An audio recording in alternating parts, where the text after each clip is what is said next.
The success of your investment is based on your attitude, not income. Popular culture has shaped our fantasy that what it takes to make huge bucks is a unique combination of sheer luck, keen intuition, and solid guts. We wish we could also get rich by just winging it. It's impossible, but in reality, we can't rely so much on luck or intuition. We need hard work, great deal of smarts and discipline to reach the financial status we aim for. We are somehow aware of this. As much as possible, we try to temper our emotions with reason, especially when it comes to making financial decisions. We try to assess whether the things we spend on are worth buying. We try to distinguish whether a thing we will spend on is actually necessary or just fad. This works with saving money. But when it comes to investing, will the same discipline and patience be enough? Sorry to burst your bubble, but no.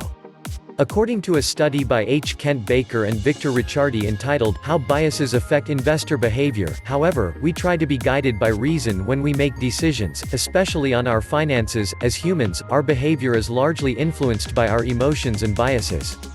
Generally, we make decisions based on feelings rather than facts. So, how do we remedy this? Let's look at some facts first. Your bias may be costing you money. Based on the same study, here are some of the behavioral biases that largely influence our investment behavior. Prospect theory.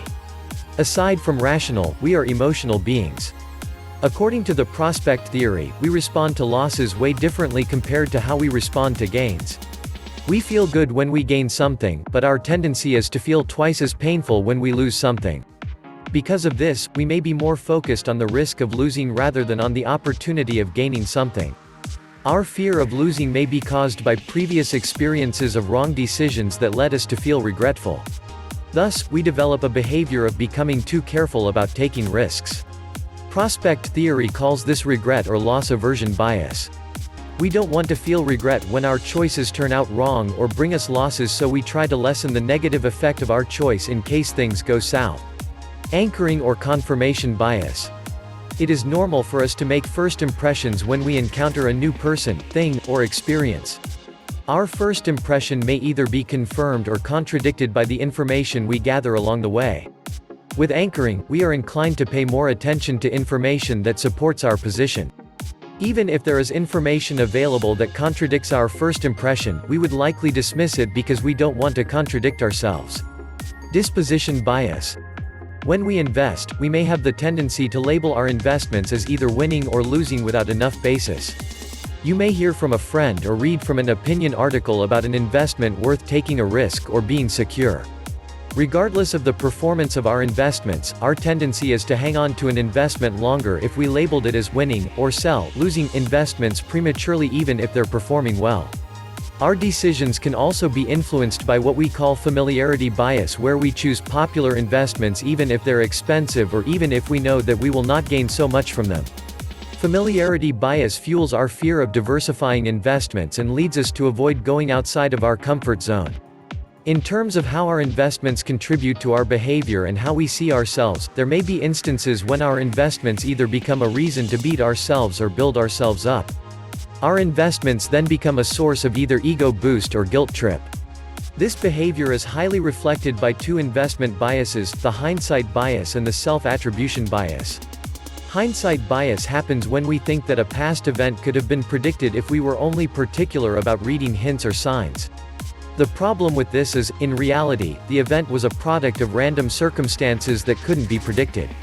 On the other hand, self-attribution bias is at work when we give ourselves full credit when our investment turns out successful. We think we are knowledgeable or skillful enough to have caused our success. The downside about this bias, however, is that when our investment decisions fail, we are not humble enough to admit our fault and we tend to blame external factors as a cause of the negative outcome. Here's the remedy: keep yourself aware. The good news is we can be in control of our biases.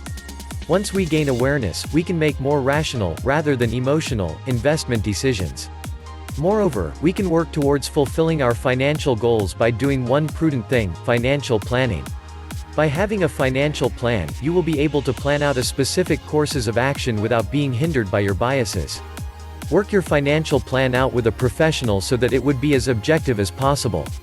Your financial advisor can help you figure out ways on how you can achieve your financial goals based on your biases and tolerance or appetite for financial risks. If you have a solid financial plan, you won't make sudden and unguided investment decisions whenever you feel like it. There's rhyme and reason for every financial decision you'll make, so you'll also have the confidence and peace of mind when it comes to handling investment risks and opportunities.